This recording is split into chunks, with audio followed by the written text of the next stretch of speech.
Bonjour, c'est une joie de te retrouver pour partager l'évangile du jour. Nous lisons ce magnifique enseignement sur la prière que nous trouvons dans Luc au chapitre 11, versets 1 à 4. Jésus priait un jour en un certain lieu. Lorsqu'il eut achevé, un de ses disciples lui dit « Seigneur, enseigne-nous à prier comme Jean l'a enseigné à ses disciples. » Il leur dit « Quand vous priez, dites « Père ». Que ton nom soit sanctifié, que ton règne vienne. Donne-nous chaque jour notre pain quotidien. Pardonne-nous nos péchés, car nous aussi nous pardonnons à quiconque nous offense, et ne nous induis pas en tentation.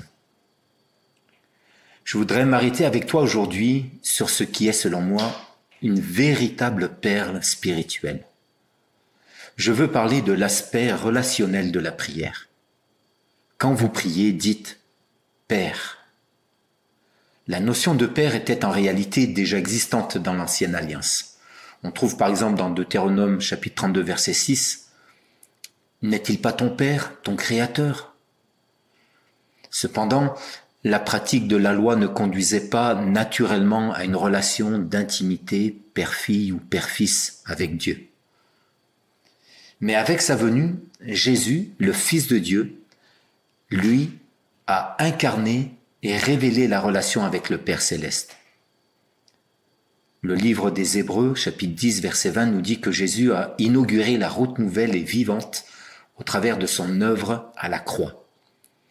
C'est cette relation nouvelle de père à fils ou fille que Jésus a inaugurée. N'est-ce pas l'essentiel même de l'Évangile ? Être réconcilié avec notre Père Céleste. On raconte l'histoire extraordinaire du missionnaire Egerton Young, un des pionniers auprès des Indiens d'Amérique du Nord.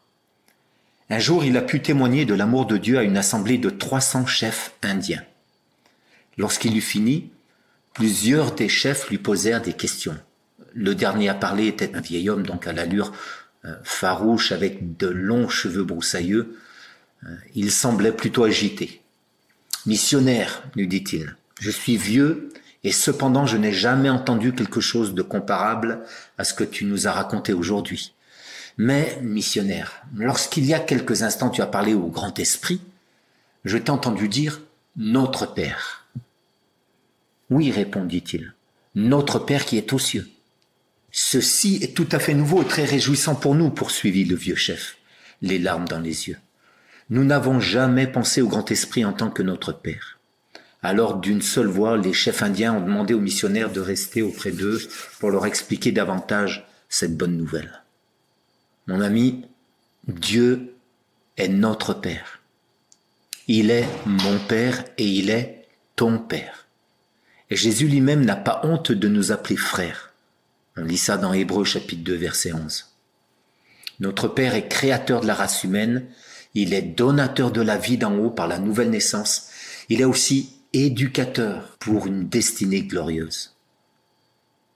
Quand on considère cette magnifique prière, on constate que le Notre Père est l'antidote quotidien contre les émotions les plus destructrices, comme le complexe d'infériorité, le découragement, l'anxiété, la culpabilité, le ressentiment et la peur.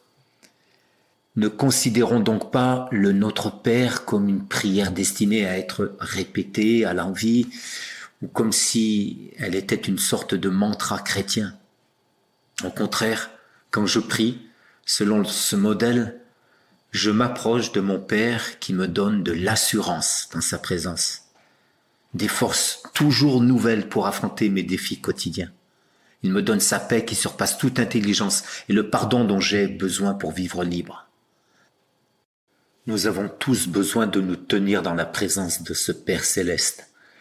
Et la bonne nouvelle, c'est que nous avons tous accès à sa présence. Alors aujourd'hui, nous prions avec foi notre Père d'amour qui nous accueille dans sa présence et qui nous donne tout en abondance.